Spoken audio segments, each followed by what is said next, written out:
Corona মোকাবেলায় কে কি করছে? আমি যদি সুনির্দিষ্ট করে আপনার কাছে জানতে চাই যে করোনা মোকাবেলায় সরকার আসলে এই পর্যন্ত কি করেছে?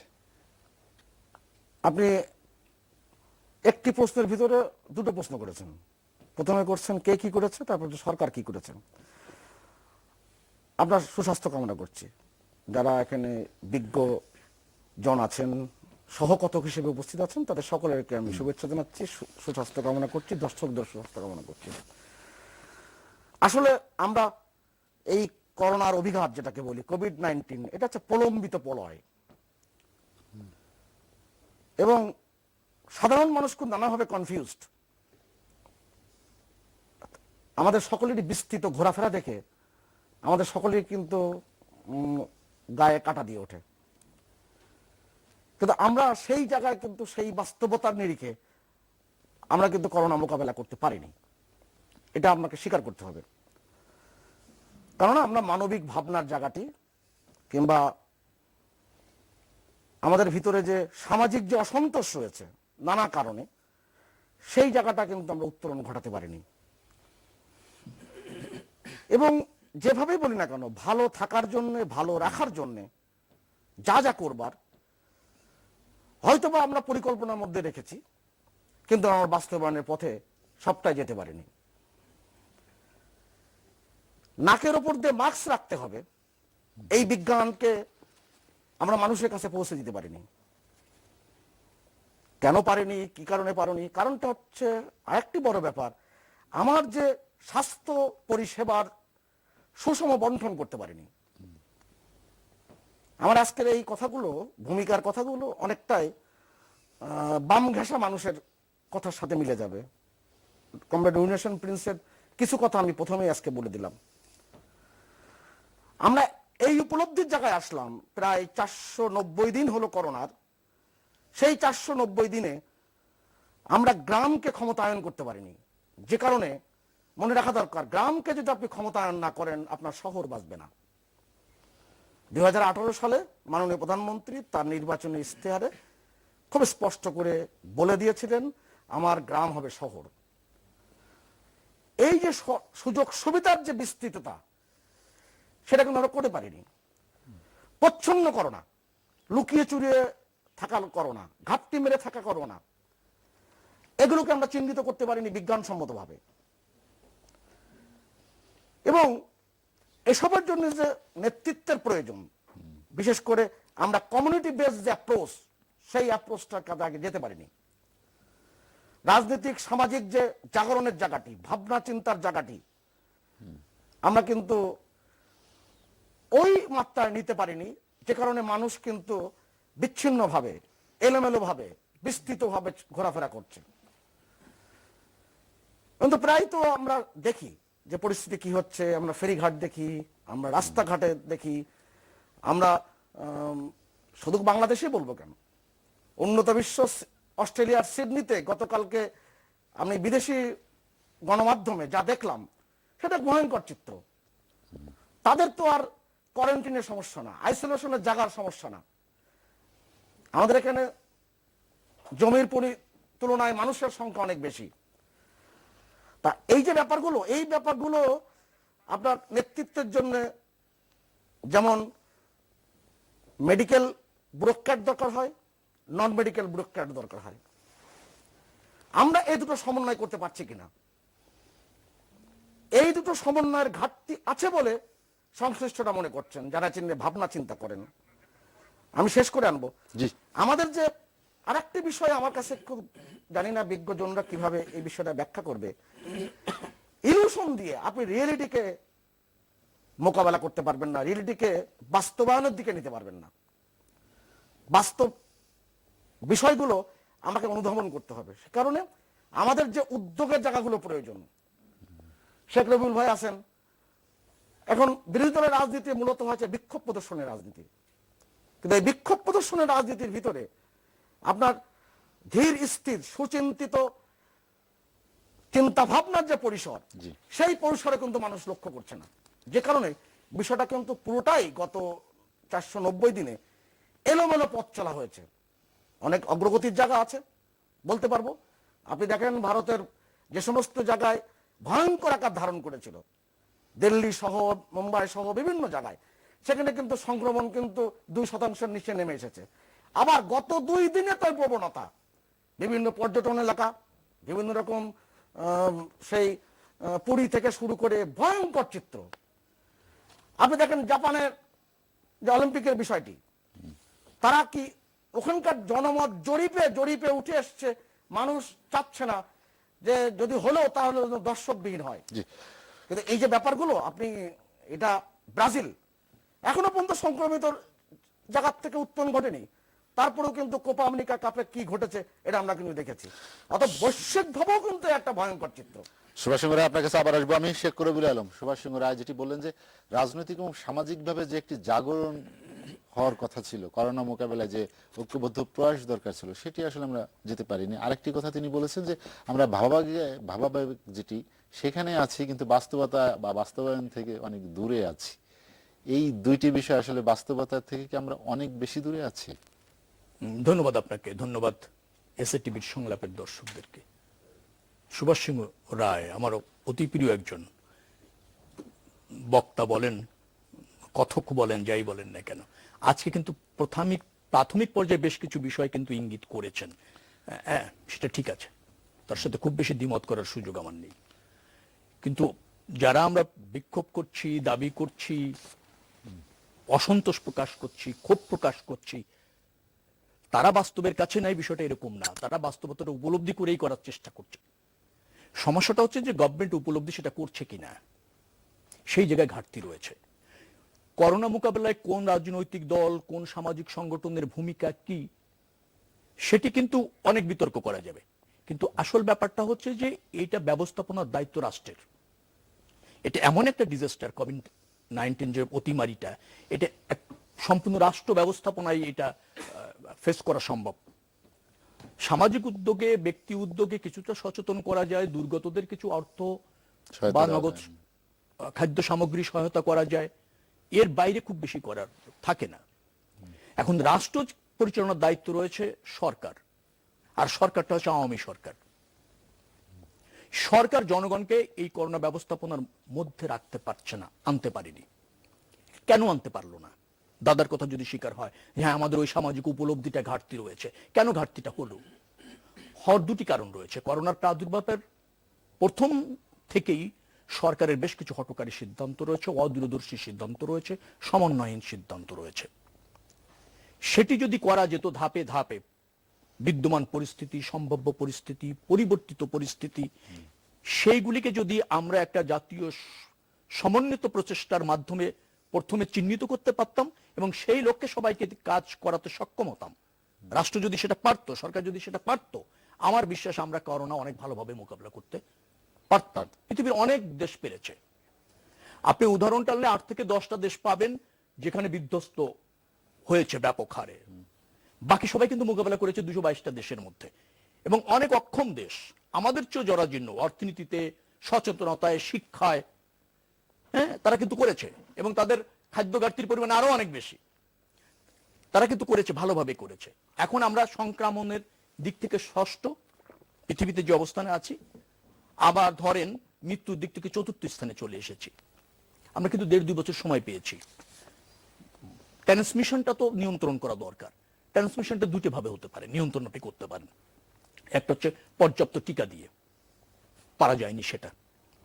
সে ব্যাপারে সরকার যে সিদ্ধান্ত নিতে গিয়েছিল, অনেকে আমরা দ্বিমত পোষণ করেছিলাম, রাজনৈতিক দল, অনেক বিশেষজ্ঞ দ্বিমত পোষণ করেছিল যে একমুখী টিকা পাওয়ার যে প্রচেষ্টা বা যুক্তি সরকার করছে এবং সেখানে মানে সত্তাভোগীদের যে স্বার্থ রাখা হচ্ছে, সেটা হয়তো সমূহ আপনার প্রতিকূলতা বা প্রতিবন্ধকতা দেখা দেবে, অথবা ব্যর্থ হওয়ার একটা সমূহ সম্ভাবনা রয়েছে এবং জাতিকে তার মূল্য দিতে হবে। সরকার কর্ণপাত করেনি।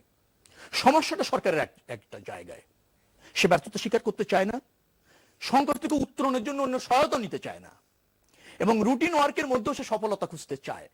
এই ব্যবস্থাপনা বা মানসিকতার যদি সরকারের মধ্যে না থাকতো, নিশ্চয়ই আমাদের এই করোনা মোকাবেলা করার জন্য জাতিকে ঐক্যবদ্ধ করা যেত। দ্বিতীয় হচ্ছে সংক্রমণের জন্য যে আপনি লকডাউন করে মানুষকে আইসোলেশনে নিয়ে যেতে রাখা, তাই তো, একটা কার্যকর লকডাউন। দেখেন আমরা লকডাউন প্রথম থেকে সাধারণ ছুটি, তারপর হচ্ছে আপনার বিধিনিষেধ, সীমিত এরপর পরিসরে। সীমিত পরিষদ, এরপর কঠোরতর, হ্যাঁ, শাটডাউনের মতো বিষয় আসছে। সরকার এই জায়গাগুলিতে একেবারে খেই হারিয়ে ফেলেছে, লেজ গোবরে করে ফেলেছে। জনগণকে যদি আপনি ধাপে ধাপে প্রত্যেকটার মধ্যে যে পার্থক্য রয়েছে, কখন কোথায় কোন সেক্টরে কঠোর হতে হবে, কোথায় ছাড় দিতে হবে, এই বিষয়গুলিকে অভ্যস্ত করা এবং আস্থায় আনার দায়িত্ব সরকারের, সরকার সেখানেই ব্যর্থ হয়েছে। যার ফলে লকডাউন কার্যকর হচ্ছে না, তার মানে ট্রান্সমিশন আপনার চলছে অব্যাহতভাবে। আবার হচ্ছে যারা শনাক্ত হচ্ছে তাদেরকে সামাজিকভাবে বা পারিবারিকভাবে আইসোলেশনে রাখার দায়িত্ব সরকারের মনিটরিং করা দরকার, সেখানে নাই। আপনি একজন টেস্ট করছে, শনাক্ত হচ্ছে, সে তার মতো করে চলছে, তাকে কিন্তু বাধ্য করা যাচ্ছে না বা তাকে কোনো নজরদারিতে রাখা যাচ্ছে না, অথবা তাকে কিন্তু আইসোলেশনে রাখার কোনো ব্যবস্থা সরকারের জায়গা থেকে নেই, কোনো মনিটরিং নেই। তার মানে একজন ব্যক্তি আক্রান্ত হয়ে কিন্তু অন্যদের মধ্যে আবার ট্রান্সমিশন করছে। তাহলে সরকারের কাজটা কোথায়? আপনাকে একটা কথা বলি, দেশের বাইরে থেকে যারা আসছেন, কোন কোন দেশের জন্য 3 দিন কোয়ারেন্টাইন করেছি আমরা বাধ্যতামূলক হোটেলগুলিতে, কোন কোন দেশের জন্য 15 দিন করা হয়েছে। যারা আসছে তারা হোটেলে গিয়ে 7 দিনের 15 দিনের পেমেন্ট যদি করে দেয়, পরের দিন সকালে সে চলে যাচ্ছে, দেখার কেউ নাই। এই দায়িত্ব সরকারকে নিতে হবে। অর্থাৎ পর্যাপ্ত টিকা বলেন, কার্যকর লকডাউন বলেন, আক্রান্ত হলে চিকিৎসার কথা বলেন, যারা দুর্গত হয়েছে, আক্রান্ত হয়েছে, কর্ম হারিয়েছে, ক্ষুদ্র ব্যবসায়ী, আপনার স্বল্প আয়ের মানুষ, তাদেরকে খাদ্য নিরাপত্তা দেওয়া, এই জায়গাগুলি যদি আপনি ফাংশন করাতে না পারেন, তাহলে তো করোনা মানুষ মানুষের মতো বলে মোকাবেলা করবে। তাই হয়েছে। অর্থাৎ এই জায়গায় সরকারের ব্যর্থতা রয়েছে, অদূরদর্শিতা রয়েছে এবং জবাবদিহিতা রয়েছে, তার কোনটি সরকার করে। শেখ রবিউল আলম, আপনার কাছে আবার আসবো আমি। রহিন হোসেন পিন, যেটি শেখ রবিউল আলম বললেন যে করোনা মোকাবেলার যে ব্যর্থতা বলেন, সেটার দায় স্বীকার করা বা সেখানে সংকট থেকে উত্তরণ করার ক্ষেত্রে পরামর্শ নেয়, মানে কোনোটাই সরকার নাকি নিতে চাচ্ছে না বা নেয় না। তো এই যে যে সরকারের যেটি অভিযোগ করলেন যে একলা চলো নীতি, এটি কেন হলো? ধন্যবাদ আপনাকে। আমি আলোচকদেরকে শুভেচ্ছা জানাচ্ছি এবং যারা শুনছেন তাদেরকেও ধন্যবাদ এবং শুভেচ্ছা জানাচ্ছি। এবং সবাই আমরা ভালো থাকার চেষ্টা করছি এবং সবাইকে নিয়ে ভালো থাকার জন্য নিশ্চয়ই এই মহামারীর মধ্যে আমরা সবাইকে সহযোগিতা করব, সেটা আমি প্রত্যাশা করছি। আপনি আমাকে যে প্রশ্ন করলেন এবং শিরোনাম যেটা করেছেন, আমি দুইটা মিলিয়ে প্রথমে একটু ছোট্ট কিছু কৈফিয়তের কথাই বলেই আমি এই আলোচনা শুরু করি। দেখুন, আজ থেকে প্রায় 1.5 বছর আগে, গত বছর মার্চ মাসে যখন এই ধরনের বাংলাদেশে ধরা পড়লো, তার আগে মোটামুটি ফেব্রুয়ারিতে কিন্তু জানাজানি হয়ে গেছে বিশ্বব্যাপী, পরিস্থিতিগুলো জানি।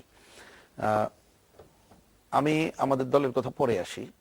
আমার কাছে মনে হয়েছে ঘটনাচক্রে একজন রাজনৈতিক কর্মী হিসাবেই এর সাথে কি বলো, শুধু খবরাখবর নেওয়া না, কিছু করার আছে কিনা আমরা জানা বোঝার চেষ্টা করি।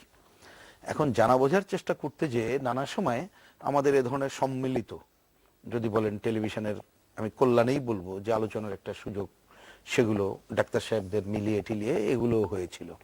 আমি যদি সেই জায়গা থেকে নিয়ে আসি এবং পরবর্তীতে শুরুতে এবং আজ পর্যন্ত পদক্ষেপগুলোর দিকে তাকাই, তাহলে দেখব দলগতভাবে আমরা কিন্তু গত বছর মার্চের শুরু থেকে আমাদের দলের পরিস্থিতি অনুযায়ী, আমাদের যারা ডাক্তার সাহেব আছেন তাদের সাথে কথা অনুযায়ী আমরা 2-3টা ধরনের কাজের প্রচেষ্টা নিয়েছি। একটা হচ্ছে মানুষকে সচেতন করার কাজ, 2 নম্বর হচ্ছে মানুষ যে দুরবস্থায় আছে সেখানে যতটুক পারি আমাদের সাধ্যের মতো সহযোগিতার কাজ, আরেকটা হচ্ছে যে আমরা সম্মিলিতভাবে এই সংকট মোকাবেলার জন্য যে সরকার ক্ষমতায় থাকে তারই দায়িত্ব প্রদান হয়, সে যাতে যথাসময়ে যথা কাজটা করে তার জন্য আমাদের কণ্ঠ সোচ্চার রাখার কাজ, সেটা আমরা বরাবর করে চলেছি, এখনো করছি। এবং আগে যেটা আমাদের বিশেষ করে শহর কেন্দ্রিক ছিল, তখন যে ভূমিকা ছিল, এখন গ্রাম উপজেলা পর্যায়ে ছড়িয়ে যাওয়ার পরে এই একই ধরনের কাজ আমাদের গ্রামে গঞ্জে আমাদের সাধ্য অনুযায়ী করার চেষ্টা করছি। এটি আগে বলে রাখলাম। এখন যে কথাটা আপনি দেখেন, আপনি যে কথা সরকারের কথা দিয়ে বা রবিউল সাহেবের কথার পরে আমাকে বলতে বললেন যে বিষয়টা কি, আমার ছোট্ট উপলব্ধি বা বুঝ হচ্ছে, আমার কাছে মনে হয়েছে প্রথমে যখন এই মানে বিশ্ব এটা দেখতে পেলাম, তা আপনি এক একটা সংকটে তো এক একটা অংশের মানুষের প্রতি বিশ্বাস করতে হয়। ধরেন রাজনৈতিক সংকট, ভূ রাজনৈতিক সংকট, ওই ধরনের সংকট, বিশ্ব রাজনীতির সংকট, তো তারা যারা রাজনীতি করেন, বিশ্লেষণ করেন, আপনি তো তাদের উপরেই আগে গুরুত্বটা দেবেন, মতামতকে যুক্তি তর্ক নিয়ে করণীয়টা ঠিক করবেন।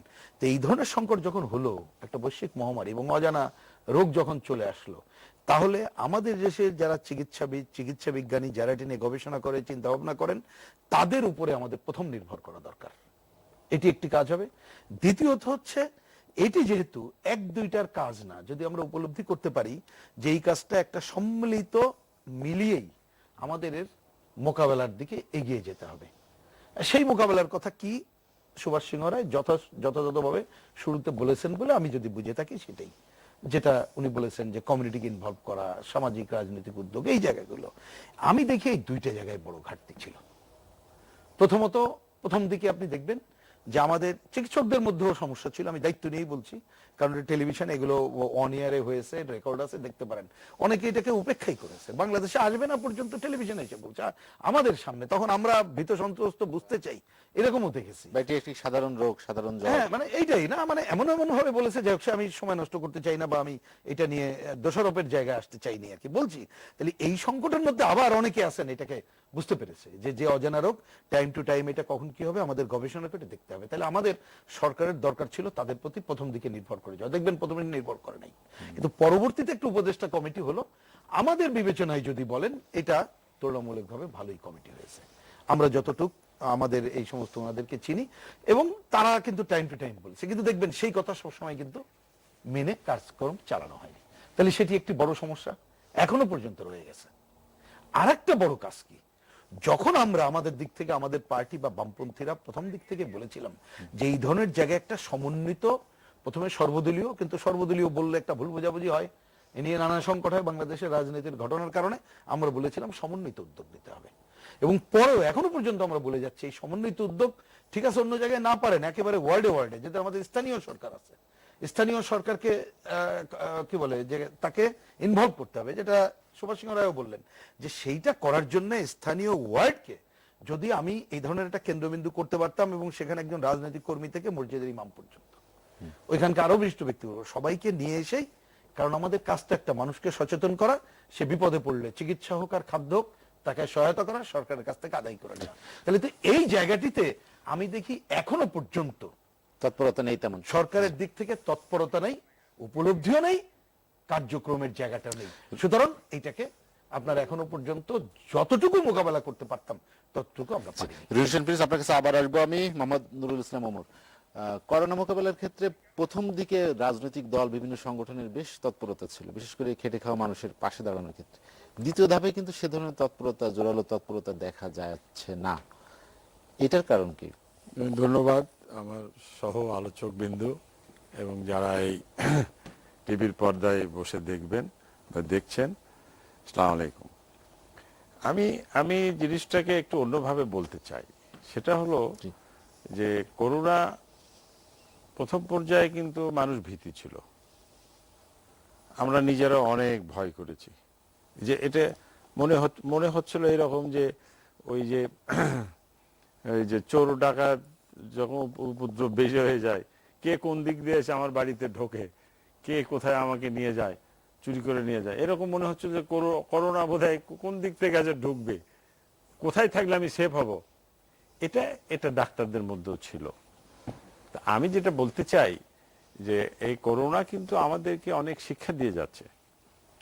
আমরা এই স্বাধীনতা যুদ্ধ করে এই দেশটা নিয়ে এসেছি, এবং সেখানে আমাদের যে স্বপ্ন ছিল এই দেশের মানুষকে যে আমরা স্বপ্ন দেখিয়েছিলাম, সেক্ষেত্রে আমাদের অনেক ত্রুটি রয়ে গেছে, অনেক ব্যর্থতা রয়েছে। সবচেয়ে বড় ব্যর্থতা সেটা হলো যে আমাদের দেশের যে প্রশাসনিক ব্যবস্থা, সরকারি যে ব্যবস্থাটা, এই ব্যবস্থাপনাটা আমরা গণমুখী করতে পারি নাই।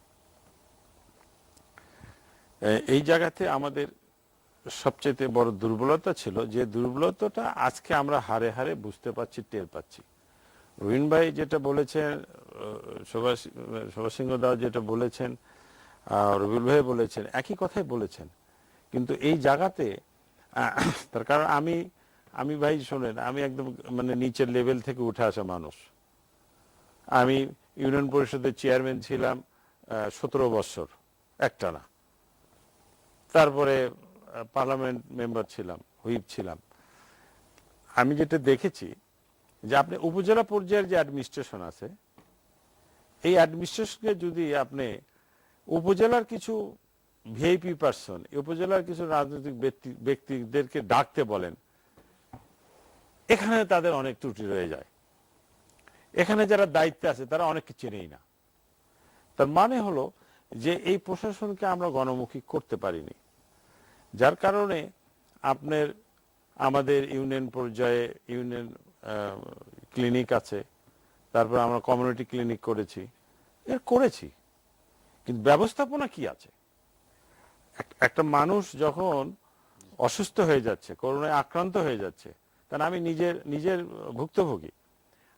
আমি বগুড়াতে থাকা অবস্থায় আমার অক্টোবরের দিকে মেবি আমার ওয়াইফ করোনায় আক্রান্ত হয়ে গেল, বাসায় থাকলো। 3 দিন পরে সে এমন অবস্থা হলো যে তার কোলাপস হয়ে যাচ্ছে। আমি আমার ওখানে মেডিকেল কলেজ হসপিটালে তাকে ভর্তি করালাম। সেখানে একদিনের মধ্যে একটু সুস্থ হলো, পরের দিনে যায় আরো খারাপ অবস্থা হয়ে গেল। ডাক্তাররা তার কাছে আসে না, আমাকে বাধ্য হয়ে আমাকে বললো যে এই রোগী যে কোনো সময় ডিটোরেট করতে পারে, তো কি করতে হবে? বলে যে হাই ফ্লো অক্সিজেন প্রয়োজন যখন ডিটোরেট করবে। তা কি হাই ফ্লো অক্সিজেন নেই? কারণ আমাদের তো জেলা পর্যায়ে কোথাও হাই ফ্লো অক্সিজেন নেই, এটা আপনাকে ঢাকায় নিয়ে যেতে হবে। তাহলে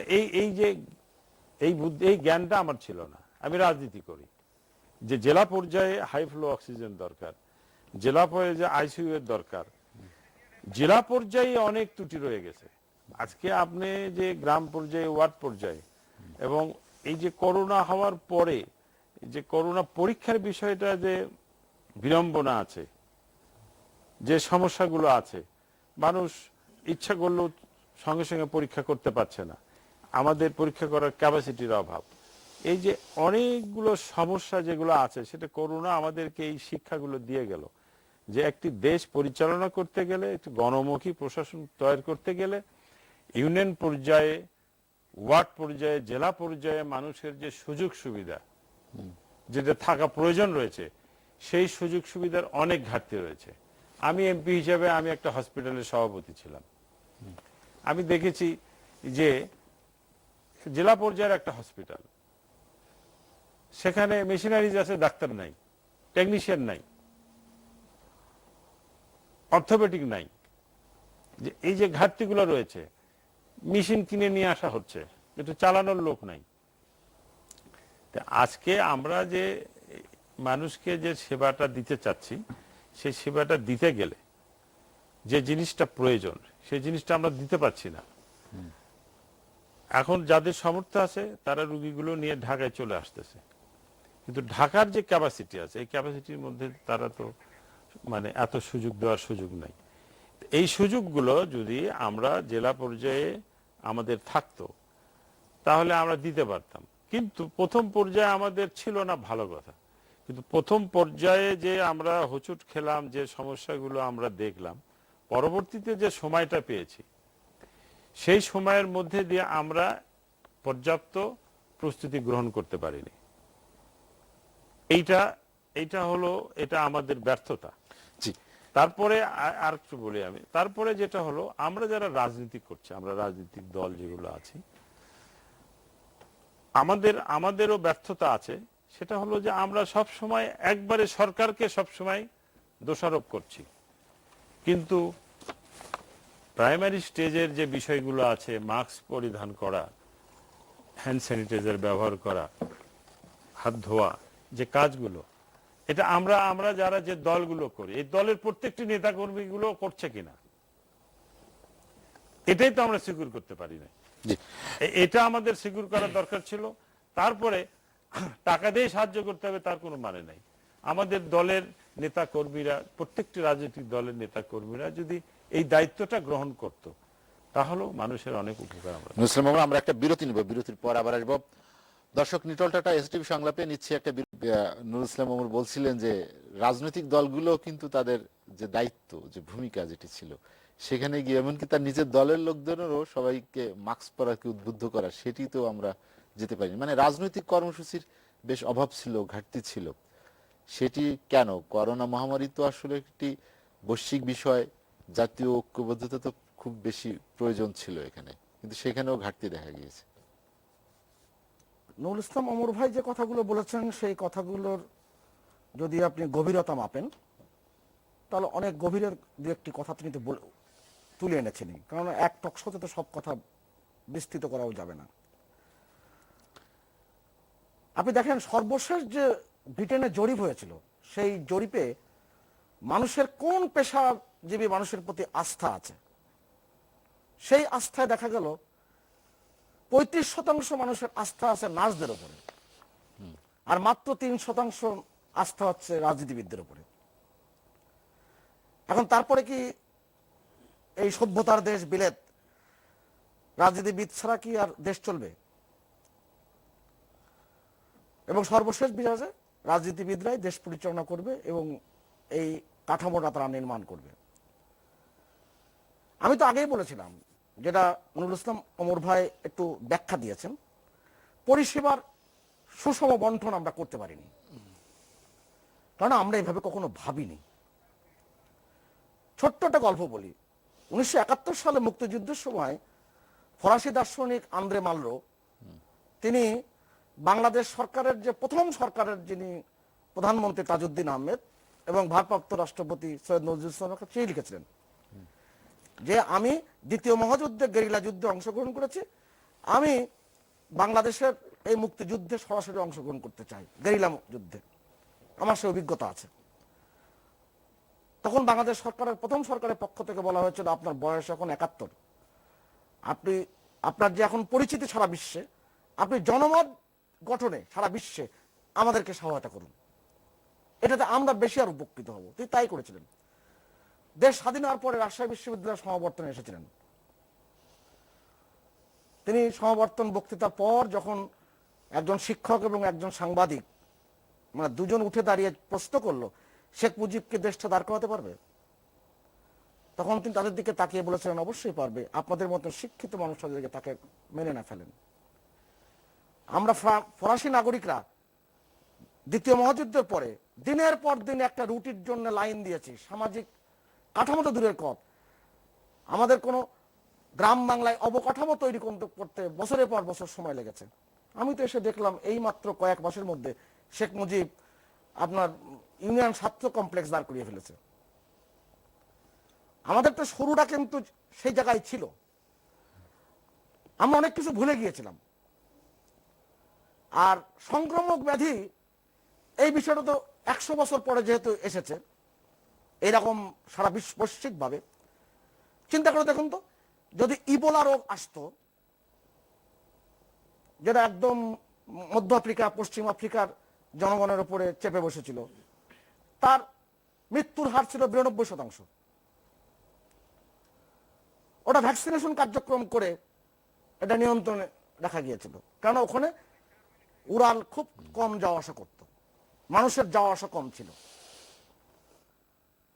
আমাদের এই যে বলে যে ভয়টা কমে গেছে, আমরা প্রথম দিকে যেরকম ভয় পেয়েছিলাম, প্রথম দিকে নচিকেতা বলেছিল তার কবিতায়, নচিকেতা চক্রবর্তী, যে করোনা তুমি যাও কিন্তু ভয়টা রেখে যাও, কিন্তু আমরা ভয়টা রাখিনি। আমি দু একটি কথা বলি, আমি এটাকে বলে প্রহেলিকা, এটা বোঝা মুশকিল, এর রূপ রস গন্ধ সবকিছু দিয়ে যে কথাগুলো বলা হয় এটার গতিবিধি বোঝাও খুব মুশকিল, কিন্তু নিয়ন্ত্রণের পথ তো রয়েছে। বিজ্ঞান বলে দিয়েছে আপনাকে দূরত্ব বিধি মানতে হবে। মাননীয় প্রধানমন্ত্রী তার 3 দফা নির্দেশনায় বলেছিলেন যে আপনি মাস্ক, ভ্যাকসিন নেন আর না নেন, আপনি মাস্ক পরতে হবে, আপনাকে দূরত্ব বিধি মানতে হবে, আপনি মানুষ জড়ো হয় সে জায়গায় আপনি যাবেন না। তা আমরা পালন করিনি, পালন করাতে পারিনি। আমি একটু আগে বলেছিলাম যে ভালো রাখার যে পদ্ধতি, ভালো থাকার যে পদ্ধতি, সেটা কিন্তু আমরা ব্যর্থ হয়েছি। এটা তো স্বীকার করতে হবে। ব্যর্থতাটা কেন? আপনি যেটি প্রথমে শুরুতেই বললেন যে আস্থা অনাস্থা বা আস্থার সংকট থেকেই কি যে এই ব্যর্থতা? আপনি মনস্তাত্ত্বিক আবেগের ঢেউ দিয়ে, আমি আবার বলছি, মনস্তাত্ত্বিক আবেগের ঢেউ দিয়ে আপনি নিয়ম বিধি পালন করাতে পারবেন না। এবং এই নিয়ম বিধি পালনের যে বৈজ্ঞানিক যে পদ্ধতি, সেই পদ্ধতি আমরা ঠিক মতো অনুসরণ করিনি। এটা কমরেড ইউনিয়ন প্রিন্স খুব ভালোভাবে বলেছেন এবং শেখ রবিউল আলম বলেছেন। আমি আবারও বলি, পরিষেবার যে সুষম বন্টন, সেক্ষেত্রে আমাদের ঘাটতি আছে। আমরা সারা বাংলাদেশে একটি করে হসপিটাল তৈরি করতে পারিনি জেলা শহরগুলোতে, যে ঢাকা মেডিকেল কলেজ হসপিটালের মতন একটি আদর্শ হসপিটাল তৈরি করতে পারি। আমরা পারিনি।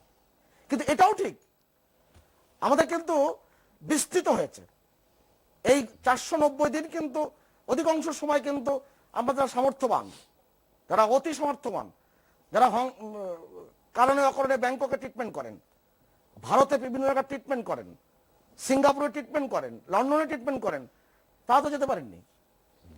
তাহলে তাদের চিকিৎসা এই কাঠামোর মধ্যে হয়েছে।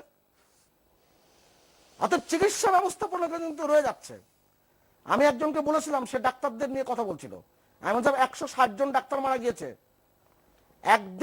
একদিন 12 ঘন্টা পিপিই পরে ডাক্তার এবং নার্সদের মতন থাকবেন, তারপরে বলবেন যে আপনার শরীরের অনুভূতিটা কেমন। আমরা আসলে মানবিক জায়গাগুলো তৈরি করতে পারিনি। গণমাধ্যমের আমাদের একটা দায়িত্ব আছে। আমি গণমাধ্যমের ভিতরে একজন মানুষ হিসেবেই বলছি আপনাকে। আমি ফেরিঘাটের ছবি রোজ দেখিয়েছি এবং গণমাধ্যম এটা সচেতন করতে চেয়েছিল যে মানুষের কি ভয়ঙ্করতা, কিন্তু উল্টো দিকে হিতে বিপরীত যে শব্দটি আছে, মানুষ এটিকে উল্টো ভাবে নিয়েছে। তারা মনে করেছে যারা যাওয়ার প্রবণতা আছে, যারা ভাসমান মানুষ, কিংবা যাদের 2-3 দিন জন্য ওনার খুলনার থেকে আসে, আমার যশোর থেকে আসে, রবিউল ভাইয়ের খুলনার থেকে আসে, নানান জায়গায় কাজকর্ম করে, এমপি সাহেবের কাছে যায়, ওই জায়গায় যায়, সে জায়গায় যায়, কাজকর্ম কিছু করে 5-10 হাজার টাকা আয় করে আবার চলে যায়, এই মানুষগুলোর সংখ্যা কিন্তু ঢাকা শহরে কম না।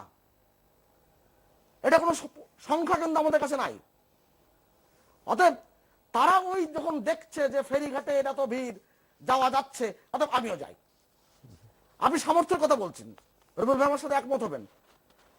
অনেক মানুষকে দেখেছি 5,000, 7,000, 8,000 টাকা খরচ করে মোটরসাইকেল, অ্যাম্বুলেন্স নিয়ে সে প্রত্যন্ত অঞ্চলে গিয়েছে। সুভাষ চন্দ্র রায়, আমি সেই জায়গায় বলছি, আপনার যখন পরিসর, যখন আপনি লকডাউন বলেন আর বিধিনিষেধ যে করে বলেন, বিধিনিষেধ, কঠোর বিধিনিষেধ, ডাক নাম কি আমাদের? লকডাউন। তা আমাদের এই লকডাউন যে ডাক নামে আমরা যে পালন করার ক্ষেত্রে সামাজিক উদ্যোগগুলোর প্রয়োজন, রাজনৈতিক উদ্যোগ প্রয়োজন, সেগুলো কোনোটাই ছিল আপনি না। বিএনপি একটি রাজনৈতিক দল বলা হয়েছে, বড় একটি বিরোধী দল, যে কোনো মুহূর্তে ইলেকশন হলে একটা ক্ষমতায় আসবে, এরকম তো একটা ব্যাপার স্যাপার। তার সাথে প্রিন্স ভাইরাও সমর্থন দেন। এখন আপনি বলেন তো, তারা একটা উদ্যোগ নিয়েছেন, যেই উদ্যোগে বলবেন যে কোনো একটা জেলা শহরে আসেন, আমরা 100 জন নেতা কিংবা 50 জন লেখা মুখে মাস্ক পরে দূরত্ব বিধি মেনে, আমি শেষ করি, অসম্পূর্ণ কথার বিপরীত অর্থ হয়, বা করে আমরা সামাজিক সচেতনতার জায়গা তৈরি করতে পারিনি। আমি বললাম না, বিক্ষোভ প্রদর্শনের রাজনীতির একটা অসুবিধা, সুচিন্তিত ভাবে এগোনোর কোনো পরিসর তৈরি করা যায় না। আর আপনারা একটা কথা মনে রাখবেন, এই গণমাধ্যমে আমরা দায়িত্ব নিতে পারি। আপনি যেহেতু গণমাধ্যমের একজন কর্তা ব্যক্তি, দায়িত্ব নিতে পারি। যারা আপনার খাদ্য বিতরণ করছেন, যারা ত্রাণ সামগ্রী বিতরণ করছেন, তারা অধিকাংশ ক্যামেরা দেখলে মাস্ক খুলে ফেলে। সিদ্ধান্ত নিতে হবে গণমাধ্যমকে যে যারা মাস্ক থাকবে ওদের ছবি আমরা দেখাবো না। মানে এই যে মানুষের সচেতনতা জাগার জন্য আপনার তো এই যে কমিউনিটি বেস অ্যাপ্রোচের কথা, এটি আসলে সব সময় কি সম্ভব আপনি নিজেও জানেন, চেষ্টা করতে হবে। জি, আপনি জানেন বাবরি মসজিদের দুর্ঘটনার পর, ভয়ঙ্কর সেই দৃশ্যের পর, ভারতের প্রত্যেকটি দৈনিক পত্রিকা তারা পরের দিন কোনো সংবাদ ছাপেনি। এই কারণে যে আরেকটি ভয়ঙ্কর চিত্র আমরা সামনে দেখতে চাই না। অর্থাৎ অনেকগুলো বিষয়ে সিদ্ধান্ত নিতে হয়। সেই সিদ্ধান্তের ক্ষেত্রে আমার সাথে মতের মিল নাও হতে পারে। সুভাষ চন্দ্র রায়, আপনার কাছে আবার আসবো। আমি শেখ রবিউল আলম, সুভাষ চন্দ্র রায় যেটি উল্লেখ করেছেন, দুটি প্রসঙ্গে, একটি হচ্ছে যে আমরা একটা ভালো মানের হাসপাতাল জেলা শহরগুলোতে করতে পারি না। এখানে সরকারি নীতি গ্রহণের ক্ষেত্রে কি দুর্বলতা ছিল সেটি একটা। আরেকটা, বিএনপি একটি বড় রাজনৈতিক দল, এই করোনার সচেতনতায় তারা কেন জেলা শহরে, যেটি বললো যে 100 জন বা 200 জন লোককে জড়ো করে একটা সামাজিক কর্মসূচি পর্যন্ত করতে পারেনি? দাদা বলেছেন, বিচ্ছিন্নভাবে বলেছেন, মানে আপাদমস্তক না জেনে বলেছেন। এই করোনার শুরুর দেখেই আমরা জনসচেতনমূলক র্যালি করতে গিয়েছি, পুলিশ করতে দেয়নি, বাধা দিয়েছে। আপনি এখনো যান করতে, আমি দায়িত্ব নিয়ে বলছি, সামাজিক দূরত্ব মেনে একটা র্যালি করতে যান, যদি সরকারের অনুমতি এবং সেখানে বাধার সম্মুখীন না হন আমাকে জানাবেন। করোনা হচ্ছে এমন একটা ডিজাস্টার, কোনো এলাকা ভিত্তিক না, সমাজের প্রত্যেকটা জায়গায় রাজনৈতিক দল এবং রাজনৈতিক দলের দায়িত্বশীল নেতারা তার কমিউনিটিতে কম বেশি করছে না তা না। আপনি খুলনা চুয়াডাঙ্গা, ঝিনাইদহ আমরা অক্সিজেন ব্যাংক করেছি দলের উদ্যোগে, ব্যক্তি উদ্যোগে, সমর্থনবানরা এগিয়ে আসছে, করছে।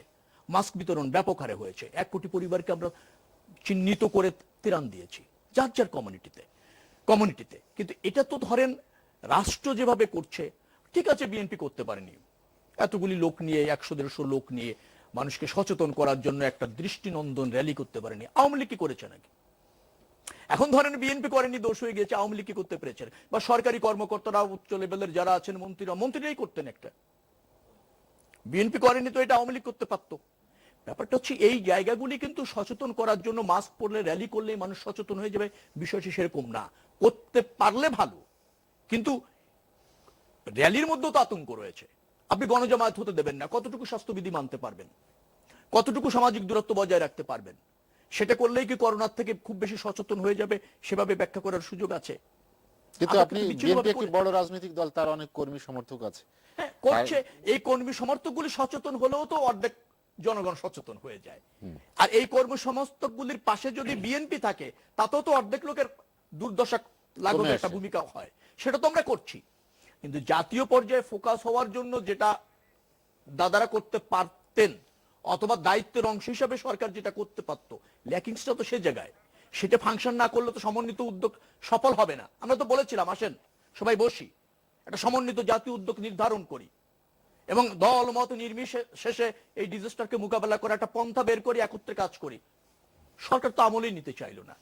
এবং সরকারের দায়িত্বশীল লোকদের বক্তব্য যদি আমি আর বলতে চাই না, সময় কম, শোনেন। তারা কি মনে করেছে বাংলাদেশে করোনা আছে? সরকার অনেক আগেই রঙ্গভঙ্গ দিয়েছে। সরকার করোনা ব্যবস্থা থেকে নিজেকে গুটিয়ে নিয়েছে অনেক আগে, এটা মানুষের উপর ছেড়ে দিয়েছে। দায় নিতে চায় না, দায়িত্ব নিতে চায় না, দায় এড়াতে চায় এবং দায়িত্ব নিতে চায় না, এই মানসিকতার মধ্যে চলে গিয়েছে সরকার। আপনি আমাদের স্বাস্থ্য খাত, আমি বলতে চাচ্ছিলাম না, তারপরে একটু বলি। দেখেন, আমাদের গত বাজেটে 29,000 কোটি টাকা ছিল বরাদ্দ, অর্ধেক টাকা খরচ করেছে। তার মানে হচ্ছে 15,000 কোটি টাকা খরচ করেছে ধরে নিচ্ছে। তার মধ্যে 70% উপরে দুর্নীতি। মানুষ স্বাস্থ্যসেবা পেল কোথার থেকে? বিজ্ঞাপন দিয়েছে প্রথম আলো, দেখবেন তাদের সফলতার জায়গায় বলছে তার একটা ভ্যাকসিন কিনেছে 3,000 টাকা দিয়ে। আমরা তো জানলাম $5 বা $6 পড়েছে। মন্ত্রী বলেছে, দায়িত্বশীলরা বলেছে 3,000 টাকা কেন দাম হবে? 3,000 টাকা করে তারা ভ্যাকসিন কিনেছে। দুর্নীতিটা কোথায় আছে? এই যে জনগণের অর্থ 70% যদি 15,000 কোটি টাকা থেকে লুটপাট হয়, আর থাকে কয় টাকা? স্বাস্থ্যসেবা আসে কোথার থেকে? চিকিৎসা মানুষ পাবে কি করে? অক্সিজেন সরবরাহের উন্নতি হবে কি করে? হয়নি। আইসিইউ বেড়েছে, বাড়েনি। 1 বছর সময় পেয়েছিলাম, 800 এখনো ক্রস করেনি, তার মধ্যে অধিকাংশ ফাংশন করে না। এই জরাজীর্ণতা, জনগণের অর্থের অপচয় এবং জনগণের কাছ থেকে অর্থ বরাদ্দ করে সেবা নিশ্চিত না করার দায় সরকার এবং তার দলকে নিতে হবে। নিয়েছে সেটা? নিচ্ছে না। অর্থাৎ আপনি জনগণের অর্থ লুটপাট হচ্ছে। একটু বলি, এই যে আমাদের আরবিসি, দাদারও ভালো বলতে পারেন, একটা টিউবের মতো ক্যানুলা আছে, রক্ত সঞ্চালনের কাজে লাগে। মার্কেট ভ্যালু 300 থেকে 500 টাকা। স্বাস্থ্য মন্ত্রণালয় কিনেছে 1,38,000 কোটি টাকা দিয়ে। 1,38,000 টাকা দিয়ে। আপনি বোঝেন, আপনার একটা ডিসেক্টিভ টেবিল আছে, ফরেন্সিক কাজে ব্যবহার হয়, বাজার মূল্য 10,000 থেকে 20,000 টাকা একটা টেবিলের দাম। কিনা হয়েছে 34,95,000 টাকা দিয়ে। 34,95,000 টাকা একটা অটোপেসি টেবিল, ওই একই ফরেন্সিক কাজে ব্যবহার হয়। 10,000 থেকে 20,000 টাকার মার্কেট ভ্যালু, কিনেছেন 24 লাখ টাকা দিয়ে। এই যে অপচয়, এই যে জনগণের অর্থ আত্মসাৎ এবং লুটপাট এই করোনার নামে সরকারি মন্ত্রণালয়গুলির থেকে করা হয়েছে, দায় নেবেন না আপনি? দায় আপনাকে নিতে হবে। আপনি রাজনীতি তো রাখেন নাই। আপনি আজকে দুর্বৃত্তদের রাজনীতিতে পুনর্বাসন করেছেন, সুবিধাভোগীদের রাজনীতিতে পুনর্বাসন করেছেন। আপনি জিম্মি হয়ে গিয়েছেন, কারণ তাদের উপর নির্ভর করে আপনি ক্ষমতায় আছেন। জনগণকে জনব্যবস্থার মধ্যে আনতে পারেননি, কারণ একটাই, ওই যে মাননীয় প্রধানমন্ত্রী বলেছেন, খুব ভালো কথা, সবার প্রধানমন্ত্রী হলে আর একটা কেন্দ্রীয় নির্বাচনের প্রধানমন্ত্রী হলে তো মানুষ কুর্নিশ করতো আর এই আদেশ পালন করতো। মানুষ তখন মনে করে যে আমার নির্বাচিত প্রধানমন্ত্রী কিনা, আমার নির্বাচিত সরকারটি ক্ষমতায় আছে কিনা, আমি ভোট দিয়ে জনপ্রতিনিধি তৈরি করেছে কিনা, এই সন্দেহ তো মানুষের মধ্যে রয়েছে, প্রশ্ন রয়েছে, যার জন্য মানুষ কর্ণপাত করে না, শোনেন আপনাদের কথা, সরকারের কথা। এই যে অসঙ্গতি আপনি যদি রাখেন, পক্ষপাতদুষ্ট রাখেন, যে কোনো মূল্যে ক্ষমতায় থাকতে চান, জনদুর্ভোগ তৈরি হলে আপনি দায়িত্ব নিতে চান না, আপনি এটা লকডাউন ধরেন এই যে উইথড্র করেছেন, ধরেন 1 তারিখ থেকে আমাদের লকডাউন চলছে, কঠোর লকডাউনের মধ্যে আমরা আজ গতকাল পর্যন্ত ছিলাম, আজকে নাই। ঈদের আগে আপনাকে উইথড্র করতে হবে, আপনি জানেন। এখন যে ব্যাখ্যা দেবেন বুঝলাম যে জীবন জীবিকার প্রয়োজন আছে, কিছুটা বুঝলেন। আপনি আরো 15 দিন আগে থেকে কঠোর করতেন, আজকে সে 1 মাস শেষ হতো। এক মাসের একটা কঠোর লকডাউন আমাদের প্রয়োজন ছিল, সবাই একমত।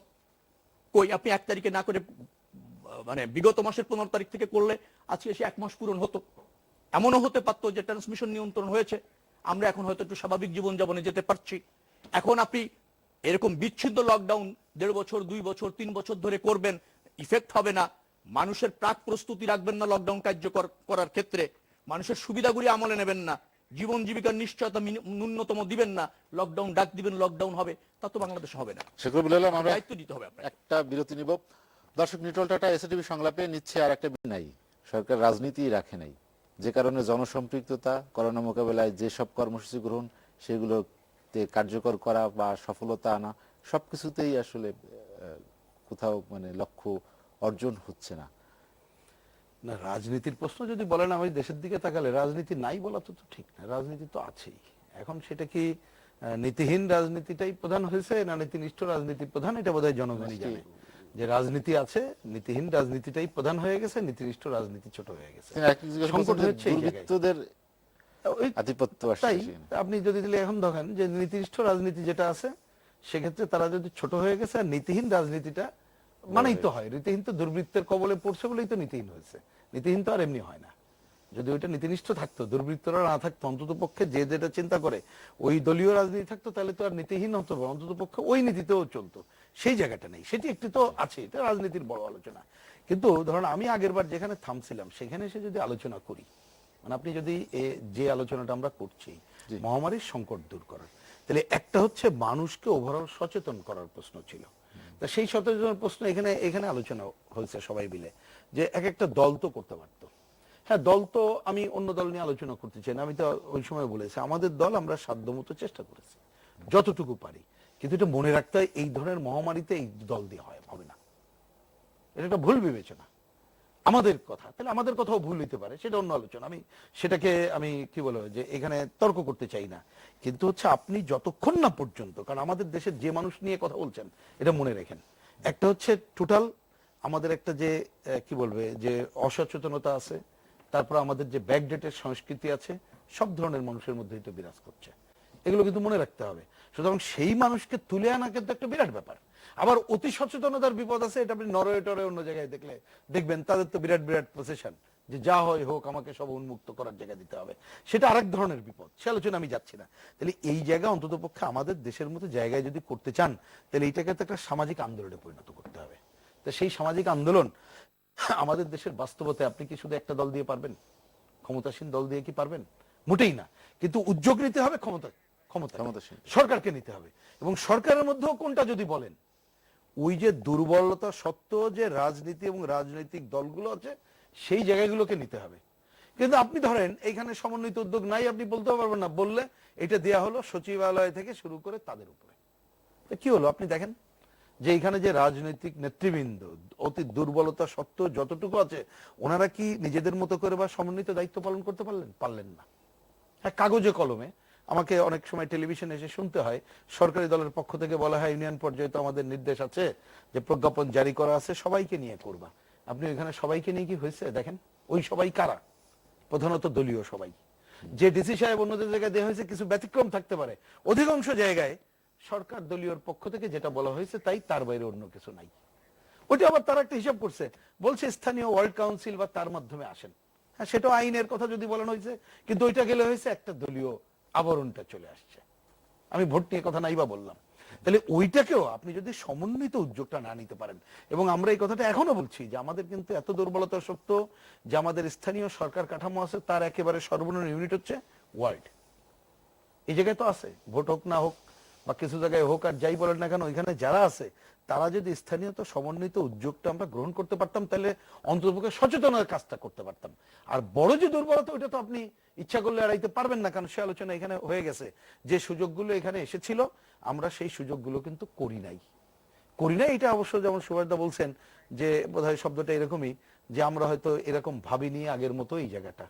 এখন হ্যাঁ ভাবি নাই এই কারণে, কারণ যে অর্থনৈতিক কাঠামো থেকে দেশ চলবে বলে মুক্তিযুদ্ধের পরে আমরা যে সংবিধানটা তৈরি করেছিলাম, এখনো সংবিধানের অর্থনৈতিক নীতিমালায় যে ধারা আছে ওইটাকে আমরা মানছি না। ওইটাও যদি মিনিমাম মানতাম, ওইখানেও আমাদের মানুষের স্বাস্থ্যসেবা সহ অন্য জায়গায় যে কথাগুলো বলা আছে সেটাকে যদি মানতাম বা আমার উন্নত করার চিন্তা থেকে এইটাকে যদি আমি সাংবিধানিক অধিকারের মধ্যে নিয়ে আসতে পারতাম, তাহলে কিন্তু না ভাবার কোনো কারণ নেই। তাহলে যারা দায়িত্বপ্রাপ্ত আছে তারা কিন্তু এই কাজ করতেন। আপনি দেখছেন না সর্বশেষ স্বাস্থ্য মন্ত্রণালয়ের মন্ত্রী সাহেব কি বললেন, বলেন, আপনারাই তো পত্রিকায় নিয়ে আসছেন। উনি বলছে স্বাস্থ্য মন্ত্রণালয় ওনাদের নাকি কোনো দায়টাই নাই, এরপরেও এই ভদ্রলোককে মন্ত্রী রাখা হয়েছে। ভদ্রলোক শব্দটা আমার ভদ্রভাবে উচ্চারণ করতে হয়, কারণ অভদ্র তো আমি বলতে পারবো না, মানে এটা আমার কালচারে চলে না। এখানে মন্ত্রী রাখা হয়েছে, কোন দায়িত্বটা পালন হয়েছে আপনি বলেন। তাহলে এই যদি হয় আপনার নেতৃত্বের ধারা, তাহলে আপনি ওই স্বাস্থ্যসেবা কমিউনিটি ক্লিনিক আছে তো আমাদের, তো সেই কমিউনিটি ক্লিনিক গুলো কেন এখনো হলো না? বরাদ্দ তো একেবারে কম ছিল না। গতবার এক স্পেসিফিক স্বাস্থ্য খাতে যেটা হয়েছিল তার মার্চ মাস পর্যন্ত খরচ হয়েছিল 1/4। কল্পনা করতে পারি আমরা, যখন না কথা ছিল যে তারা এই পর্যায়ে খরচ করে আর অন্য জায়গা থেকে ফান্ড আনবে, অন্তর্বর্তীকালীন চাওয়ার কথা ছিল, অ্যাটিটিউড নাই। উপরের দিক থেকে হ্যাঁ বলা হয়েছে উপজেলায় পর্যন্ত এটা করো, কিন্তু সেই জায়গা তো এটা নাই। কারণ ওই জায়গায় যে বোধহয় দুর্নীতি করতে গেলে একটু কষ্ট হয় বোধহয়, তার থেকে এখানে বসে কাগজ কলমে যে দুর্নীতি করা যায় ওই উপক্ষান্ত বলে শেষ করা যাবে না। আমি সেই জায়গাটা থেকে আমি বলতে চাই এখনো সময় আছে, যে সময় করেছি আমরা এই সময় আরেকটা দিক দৃষ্টি আকর্ষণ করেছিলাম, যেটা এখনো আমি মনে করি খুব জরুরি। কারণ আপনি দেখেছেন গ্রামে গঞ্জে চলে গেছে, এবং আমাদের অসচেতনতা এরকম আমাদের হলেও কিন্তু বলছি না, এই না বলাতে আরেক ধরনের সংকট হচ্ছে, এটা মনে রাখতে হবে। এবং আমি গতবার বলতে যদি এটাকে দুই পার্টে ভাগ করি, আপনি দেখবেন গতবারে আমাদের গ্রামে গঞ্জে এই ধরনের কি বলে এফেক্ট না হওয়াতে আমাদের অর্থনীতির সচলতা কিন্তু ভালো ছিল, এখন তুলনামূলকভাবে তো ভালো আছে। তা আপনি যদি ওইখানে যদি এইটাকে আরো বেশি চলে যায়, সংকট হয়, তাহলে আমাদের গ্রামীণ অর্থনীতি উৎপাদনে যদি সংকট হয়, তাহলে আপনি কোথায় যাবেন? কারণ বৈশ্বিক সংকট কিন্তু একটা আসছে, এটা জানা কথা। এগুলো কোনো এটা কারোর আপনি দোষ দিয়ে কি বলে যে তর্ক করে সমাধান করতে পারবেন না, এটা অঙ্কই তাই বলছে। আর বাংলাদেশ তো অদ্ভুত দেশ, এবার উৎপাদন কম হয় নাই, আমদানিও নাকি 15 লক্ষ মেট্রিক টনের উপরে চাল হয়েছে, বিশ্বের মধ্যে সবচেয়ে বেশি দাম আমাদের, আমরা স্বয়ংসম্পূর্ণ। তার মানে আমাদের মধ্যশক্ত ভোগী, এবং তাদের আধিপত্য কি আমরা জানি, কারণ আমাদের খাদ্যমন্ত্রী একজন চাল মন্ত্রী, তিনি ব্যবসায়ী মন্ত্রী, পরিস্থিতিটা এরকম। আমি বলছি যে তাহলে সেই রকম একটা জায়গায় বাংলাদেশে যদি দুরবস্থা হয়, টিকে রাখছে, দুরবস্থা হচ্ছে না, কারণ দুইটা কারণে বরাবর বলি, মানুষ কম খেয়ে বেঁচে থাকার একটা আবিষ্কার করেছে, এখনো গ্রামে গঞ্জে উৎপাদনটা ঠিক আছে। তাহলে সেই জায়গায় যাতে দুরবস্থা না হয়, আমরা মনে করি একটা স্পেশাল কেয়ার নিতে হবে এই গ্রাম এবং উপজেলার জন্য, ওই মানুষের জন্য। তাহলে এই সচেতনতা কাজের জন্য আপনি সামাজিক আন্দোলনের বিকল্প যদি অন্য কোনো তত্ত্বটাকে নিয়ে আসতে পারেন, আমাদের বিবেচনা একজন রাজনৈতিক কর্মী হিসাবে বা আমাদের দলগতভাবে আর কোনো দেখি না। কারণ আপনি খালি বিজ্ঞান দিয়ে পারবেন, একটা সামাজিক আন্দোলনের বিজ্ঞান লাগবে, সেখানে সমন্বিত উদ্যোগ, আর একই সাথে মানুষকে অ্যাসিওর করতে হবে সচেতনতার পাশাপাশি তোমার চিকিৎসা এবং খাদ্য, এই অর্থাৎ জীবনের এবং এই দায়িত্ব আমরা যেমন নিচ্ছি, একই সাথে তোমার জীবিকা না হলেও তোমার নিরাপত্তার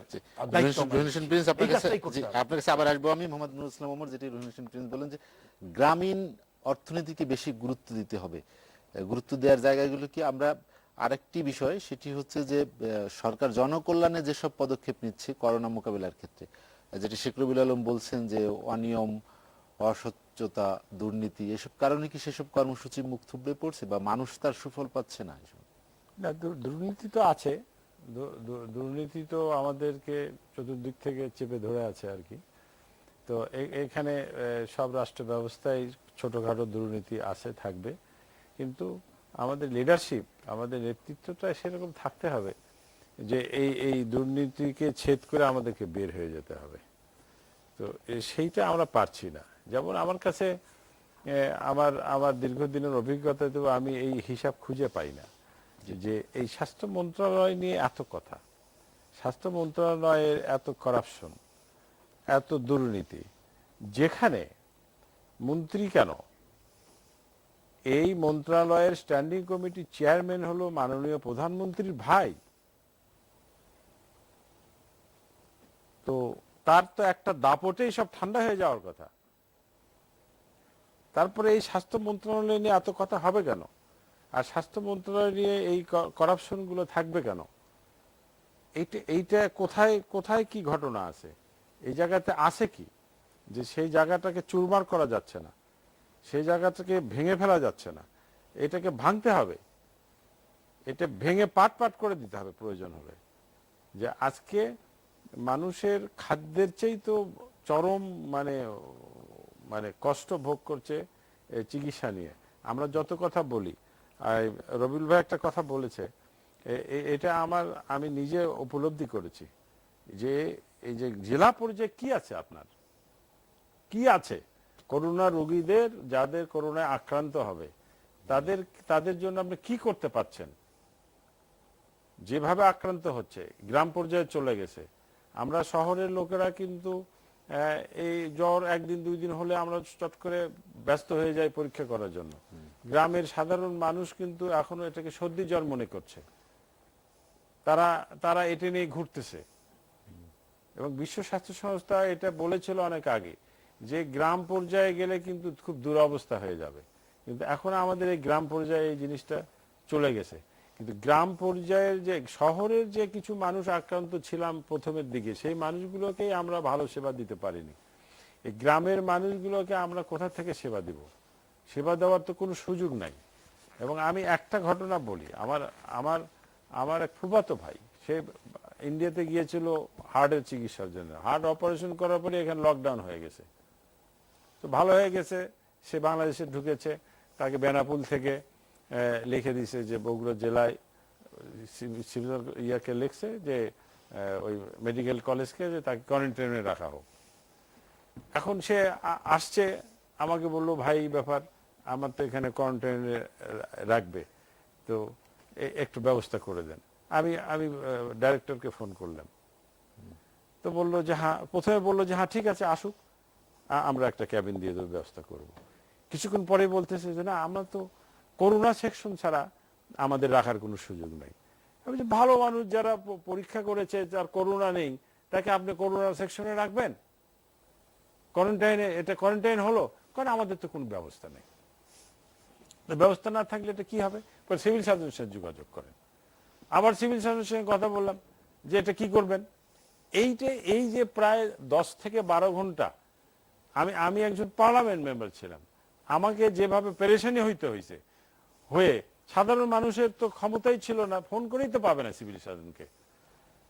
শেষ পর্যন্ত আমি বললাম যে তাহলে এই ব্যবস্থাগুলো নাই, তাহলে আপনি তার বাড়িতে কোয়ারেন্টাইনের ব্যবস্থা করে দেন, আমরা সেভাবে রাখার ব্যবস্থা করব। তখন বললো যে হ্যাঁ এটা করা যায়। তারপরে তাকে বাড়িতে নিয়ে এসে রাখা হলো। পরের দিন সকালে প্রশাসন থেকে ফ্ল্যাগ উড়াই দিল, লাল ফ্ল্যাগ, যে সে তো করোনা রোগী নয়, কোয়ারেন্টাইনে আছে, তার বাড়িতে লাল ফ্ল্যাগ উড়াই দিল। এখন মানে মানুষ তো ভয়ে অস্থির যে আমাদের গ্রামের মধ্যে করোনা ঢুকে গেছে। এই যে একটি অবস্থা, এই অবস্থায় আমরা সেবা দিচ্ছি মানুষকে, এই জেলা পর্যায়ে, গ্রাম পর্যায়ে। এখান থেকে আমরা কিভাবে উঠে আসব, এইটা হলো সবচেয়ে বড় বিষয়। এবং এই বিষয়গুলো সরকারকেই দেখতে হবে, এবং স্বাস্থ্য মন্ত্রণালয় বা অ্যাডমিনিস্ট্রেশনে যারা আছে তাদেরকে এটা একটা ভালো ব্যবস্থা করতে হবে। জেলা পর্যায়ে কোয়ারেন্টাইনের ব্যবস্থা আমরা আজও করতে পারি নাই। জেলা পর্যায়ে আমরা মানুষকে, আমার বগুড়াতে যদিও এইবার সেন্ট্রাল অক্সিজেন হয়েছে, কিন্তু হাই ফ্লো ইয়েটা হয় নাই। এগুলো তারা বলতেছে রুগীকে ভালোই করতে পারবো না, আমরা রুগী নিব না। আমার বগুড়া মহাদির হসপিটালে প্যাশেন্টই নিচ্ছে না, মানে আমরা তো এখানে এইটুকু ছাড়া কিছু করার উপায় নেই। তাহলে মানুষ যাবে কোথায়? এই ব্যবস্থাগুলো কেন হচ্ছে না, এবং এটার একটা ড্রাস্টিক ব্যবস্থা কেন সরকারি পর্যায়ে হচ্ছে না, আমি খুঁজে পাই না, আমার মাথার মধ্যে ঢোকে না। নুরুল ইসলাম ওমর, আমরা আর একটা বিরতি নিব। দর্শক, নিটল টাটা এসটিভি সংলাপে নিচ্ছি আলোচনায় সুভাষ সিংহ রায়। করোনা সংক্রমণের যখন ঊর্ধ্বগতি, মৃত্যু শনাক্ত দুটি প্রতিদিনই বাড়ছে, আবার কঠোর লকডাউনে আমরা ছিলাম, এখন শিথিল হচ্ছে, সামনে আপনি জানেন যে কোরবানির ঈদ, পশুর হাট বসবে, জনসমাগম বাড়বে, মানুষ আসবে যাবে। এই অবস্থা থেকে আসলে শঙ্কা তো থেকে যাচ্ছে, সেখান থেকে কমছে না, তো করণীয় কি?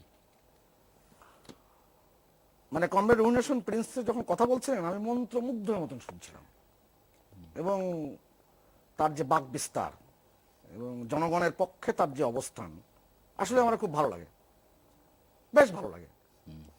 কিন্তু বাস্তবের বাস্তবতা কিন্তু ভিন্ন।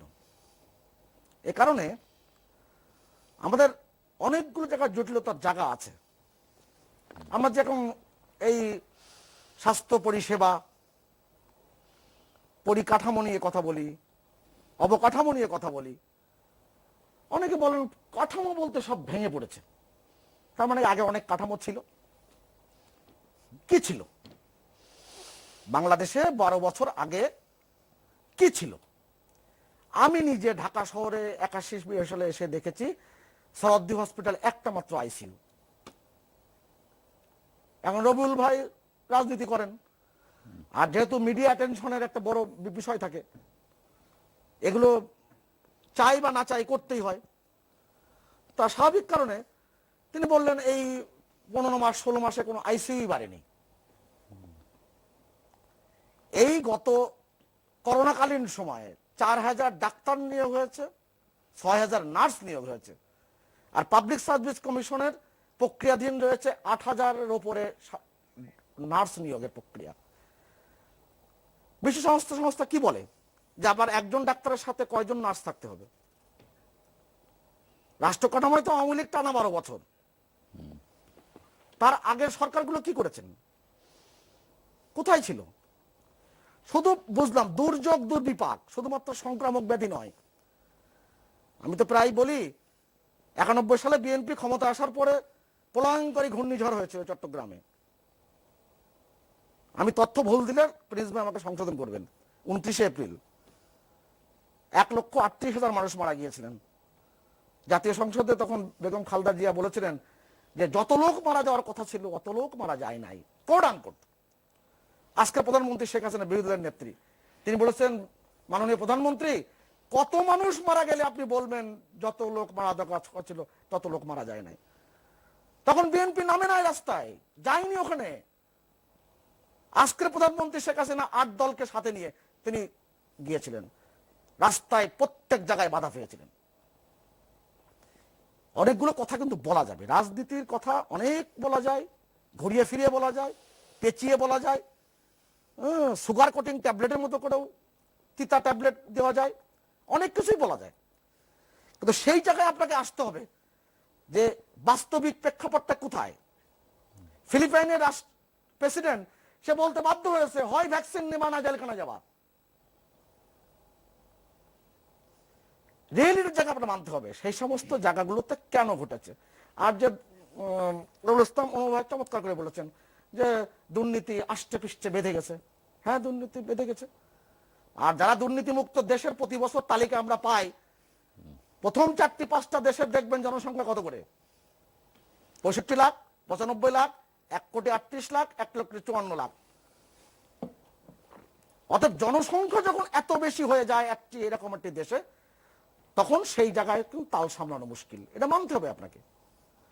আমি অত বেশি আর বলতে চাই না, আর বলার সুযোগ নাই। আপনি 30,000 যে জনপ্রতিনিধি আছে বাংলাদেশে, আমি আবারও বলছি তাদেরকে আমরা কাজে লাগাতে পারিনি। কিন্তু আপনি যে বলছেন আমার হাতে একটা কার্ড আছে, যুবলীগের রেশন কার্ড সারা বাংলাদেশে, তারা রেশন কার্ড চালু করেছে আজকে মাসের পর মাস। আমি উদ্যোগগুলো দেখছি না, যুব দলের দেখছি না। কমিউনিস্ট পার্টি বলছেন যে আমরা ছোট হয়ে গেছি, ছোট ছোট খবর খুব কম দেখি। আর একটা ব্যাপার, এই যে আমরা যতই সমালোচনা করি না কেন, বলো রাষ্ট্র ব্যবস্থাপনায় এগুলো হবে না, সরকারকেই উদ্যোগ নিতে হবে, আমাদের তো পুরা কপাল, আমরা রাজনৈতিক সংস্কৃতি সে জায়গায় আনতে পারিনি, রাজনৈতিক সংস্কৃতি এভাবে বিস্তৃত করতে পারিনি। সময় কম, আমরা আলোচনা সেই সময় কমে নিয়েই বলছি, আমরা ঘটনার অভিঘাত কঠিন থেকে কঠিনতর করবার জন্য আমরা নানান রকম ভাবে মনস্তাত্ত্বিক ভাবে মানুষের উপরে একটা চাপ প্রয়োগ করার চক্রান্ত হচ্ছে। আপনাকে এই মহামারীতে আপনি যদি ভ্রান্তি বিলাসে ভোগেন, আর যদি ভুল অর্থ ব্যাখ্যা হয়, ভুল ব্যাখ্যা হয়, তাহলে তো খুব মুশকিলের ব্যাপার। আপনি স্বাস্থ্য মন্ত্রণালয়ের কথা বলছেন, আমি কমরেড প্রিন্সের কাছ থেকে যেটা আশা করি নাই, এবং সেটা হচ্ছে খুবই দুঃখজনক ঘটনা যে আপনি একটা মন্ত্রী কি বলেছেন, কখন কি বলেছেন, এবং কোত্থেকে এই শব্দটি উৎকলিত হয়েছে। আমি তো প্রিন্স ভাইয়ের কথা থেকে অনেক কথা উৎকলন করে আরেকটা ব্যাখ্যা দিতে পারি, জি, হতে পারে। আমরা এই আলোচনা কিন্তু আরেকদিন সার্বিক করব, ব্যবস্থাপনার আমাদের কথা আজকে উনি বলছেন হাতে বারবার। সময় কম। কিন্তু জি। সমন্বিত ব্যবস্থাপনার ক্ষেত্রে আমরা জোর দিচ্ছি না, সুভাষ চন্দ্র রায়, আমরা এইটাই দুঃখজনক ঘটনা। আমাদের হাতে সময় কম, আলোচনা শেষ করতে হবে। আপনাকে অসংখ্য ধন্যবাদ শেখ রবিউল আলম। যেটি সুভাষ সিংহ রায় বলেন যে সমন্বিত উদ্যোগের ক্ষেত্রে আমরা জোর দিচ্ছি না, আসলে জাতীয়ভাবে বা আমরা কমিউনিটি বেজ যেখানেই দেখি সেখানেই উদ্যোগগুলো নেওয়ার ক্ষেত্রে যেটি বলেন যে সরকারকেই প্রথম এগিয়ে আসতে হবে বা সরকারকে অবকাঠামো দাঁড় করতে বা পদক্ষেপগুলো নিতে হবে। সরকার তো বেশ কিছু পদক্ষেপ নিয়েছেও, সেখানে সেই সফলতা কি আসেনি? একেবারেই আসেনি। এটা তো ফোর্স বলছে, ওয়ার্ল্ড একেবারেই ইকোনমিক ফোরাম আসেনি। বলেছে, WHO বলেছে, আমি যদি কিন্তু আপনাকে কমিউনিস্ট বলি, পার্টি বলছে না।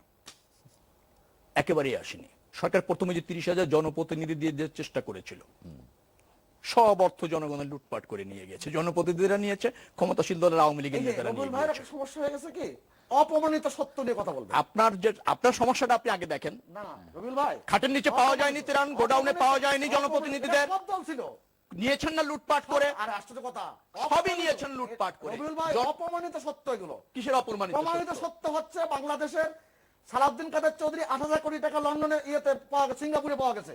11 প্রমাণিত সত্য 11 লাখ কোটি টাকা পাচার করে নিয়ে গেছেন গত এক দশকে। কোন তথ্যে? অর্থ পাচারে বাংলাদেশ তথ্য? এপিজে তথ্য। আরে ও তথ্য তো হবে না তো।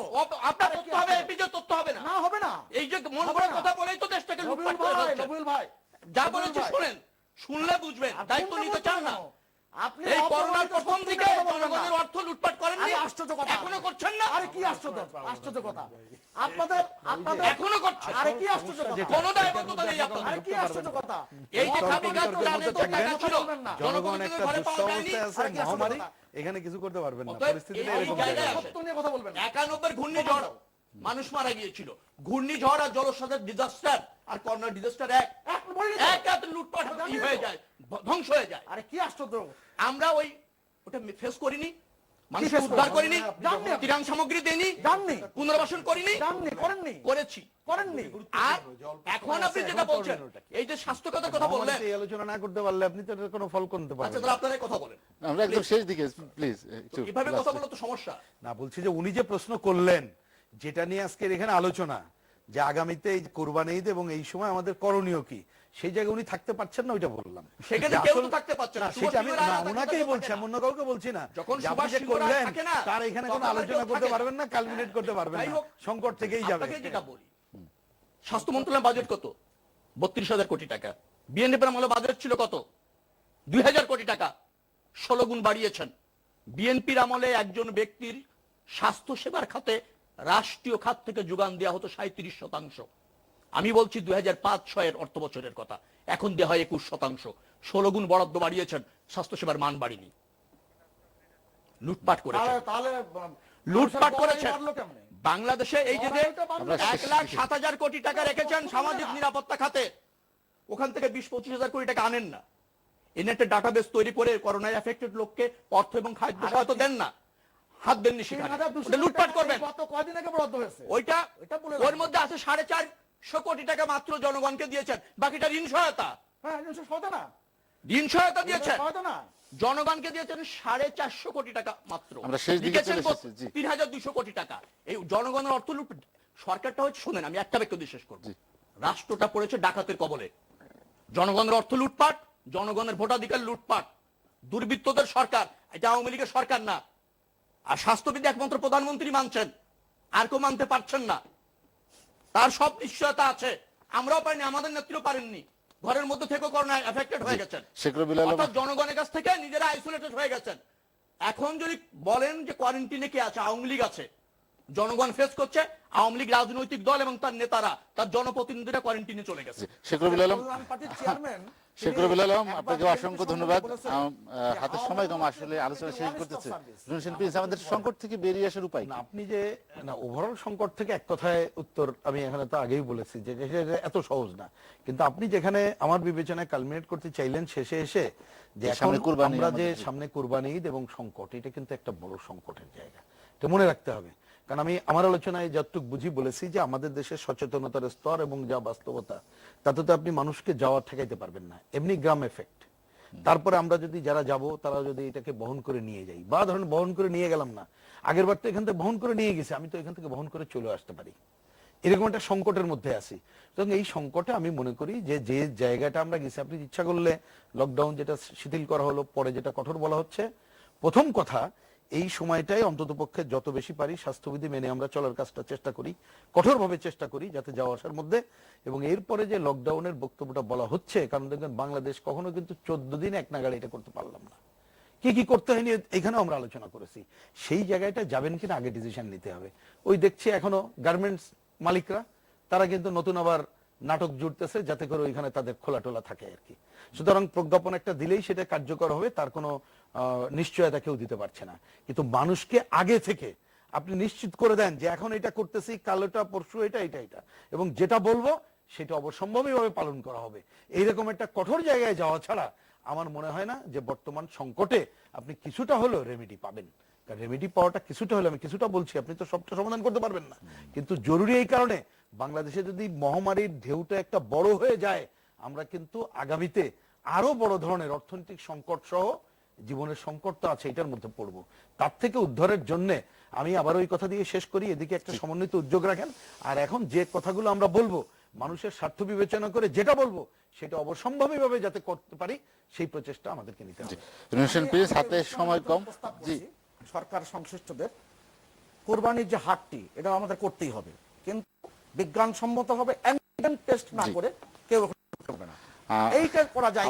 সময় কম, যে আলোচনা শেষ করব, মোহাম্মদ নুরুল ইসলাম ওমর, একদম শেষ দিকে চলে এসেছে। আসলে এই মুহূর্তে যে কোরবানির পশুর হাট বা মানুষের সমাগম, মানুষের যাতায়াত, সবকিছু মিলে আর কি, যে আমরা এখন ভুল অনেক ধরতে পারি, কিন্তু এখন যে সময়টা সেটা হলো যে মানুষকে বাঁচাতে হবে, নিজেদেরকে বাঁচতে হবে। নিজেদেরকে বাঁচতে গেলে, মানুষকে বাঁচাতে গেলে আপনার এই যে আক্রান্তর যে সংখ্যাটা, এই সংখ্যাটা যতক্ষণ কমাইতে আমরা না পারবো ততক্ষণ আমাদের এই সমস্যাটা বেড়েই যাবে। মানুষের মৃত্যুর সংখ্যা কিন্তু বেড়ে যাবে, 12,000-এ চলে আসছে, আরো বেশি আসবে, প্রতিদিনই মৃত্যুর সংখ্যাটা বেড়ে যাবে। এই কারণে এখন হলো যে দাদা যেটা বলেছেন, খালি গরুর হাটে এখন একটা রিস্কি ব্যাপার, এটা তো করতেই হবে। এই সময়টা লকডাউন আমরা শিথিল করেছে সরকার, ঠিক আছে, এটা বাৎসরিক একটা বিষয় আছে, কিন্তু আমরা যদি মাস্ক পরা বাধ্যতামূলক করি, মাস্ক পরতেই হবে যে যেখানে যাক না কেন, তারপরে গরুর হাটগুলোতে আমাদের এই রকম পরীক্ষার ব্যবস্থা, এবং প্রত্যেকেরই মাস্ক পরে হাটে যেতে হবে বা গরু কিনতে হবে, গরু কুরবানির বিষয়গুলো আছে, এগুলো বিষয়গুলো মানে শিথিল হয়েছে। মানে তো আজকে আমার তো 1 ঘন্টা লাগলো, সে আগের মতো অবস্থা। আমি মণিপুরের পাড়া থেকে আসলাম, এখানে 1 ঘন্টা সময় লাগলো। মানে ঠিক সেই করোনা আক্রান্ত হওয়ার আগে আমাদের যে অবস্থাটা ছিল সেই অবস্থা। মনে হইল না যে দেশে এই ভয়াবহ একটা দুর্যোগ আছে আমাদের, মানে গাড়ি চলতেছে, মানুষ চলাচল, যেটা এখান থেকে সরে আসতে গেলে এটা এখন লকডাউন শিথিল হলো, এই জিনিসটা কঠোরভাবে আমাদেরকে দেখতে হবে, ব্যক্তি পর্যায়ে সচেতনতা বাড়াতে এবং হবে। এই যেটা 23 তারিখে বলা হয়েছে, 23 তারিখ থেকেই আবার কঠোর লকডাউনটা আমাদেরকে করতেই হবে। এবং সেই লকডাউনে ওই যে প্রিন্স ভাই যেটা বলেছে, সরকার যেটা সিদ্ধান্ত নিবে দ্যাট ইজ ফাইনাল। তারপরে আজকে সিদ্ধান্ত নেওয়ার পরে পরের দিনে আবার আরেকজনকে একটু সুযোগ সুবিধা দেওয়া হলো, আরেকজনকে একটু সুযোগ সুবিধা দেওয়া হলো। এই জিনিসগুলো বন্ধ করতে হবে।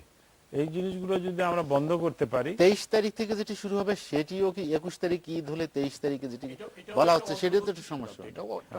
23 তারিখে হলে অনেক সমস্যা হবে, কিন্তু সেটিও কি যারা না, ঢাকায় যেখানে ফিরবে তারা অফিস কতটুকু আদালত বন্ধ আছে, ওইটা সহজ মিল কথা, কারখানা যাদেরকে বলছে ঢাকায় আর ফিরো না, ওইখানে থাকো, মিল তারপরে কারখানা বন্ধ, সহজ যেটা আপনি গেলেন, আপনি যে ফিরে আসতে হবে, আপনাকে আসতে হচ্ছে না তো, আপনার তো মিল কারখানা বন্ধ আছে, আপনাকে ঢাকায় যে আসতে হবে এমন কিছু ঘটনা নাই।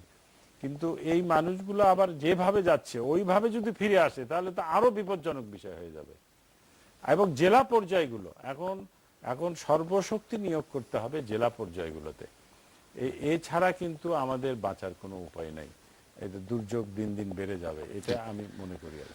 30 সেকেন্ডে বলি, যারা যাবে আমি যদি বুঝে থাকি যারা যাবে 14 দিন থাকার পরে ফিরবে, তার আগে ফেরার সুযোগ নাই, পরিষ্কার হিসাব। কিন্তু গার্মেন্টস মালিকরা তো শুনছে না, সেটা তারা তো তো- ওই সেই জায়গায় বাধ্য করতে হবে, তাই নাহলে আপনি গেল 7 দিন পর আবার ফিরলেন, তাহলে তো মূল্য থাকলো না আর কি। সুতরাং ওই ঈদের পরের দিন ফেরার বিবেচনা করে অন্য কিছু করলে ভুল হবে।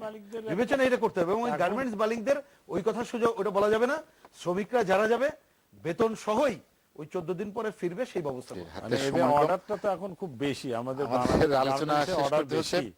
এই রুহুল জায়গাতে হোসেন একটা প্রিন্স, ঘটনা আছে। মোহাম্মদ নুরুল ইসলাম ওমর, শেখ রবিউল আলম এবং সুভাষ সিং রায়, আপনাদেরকে অসংখ্য ধন্যবাদ আলোচনায় যোগ দেওয়ার জন্য। দর্শককে জানিয়ে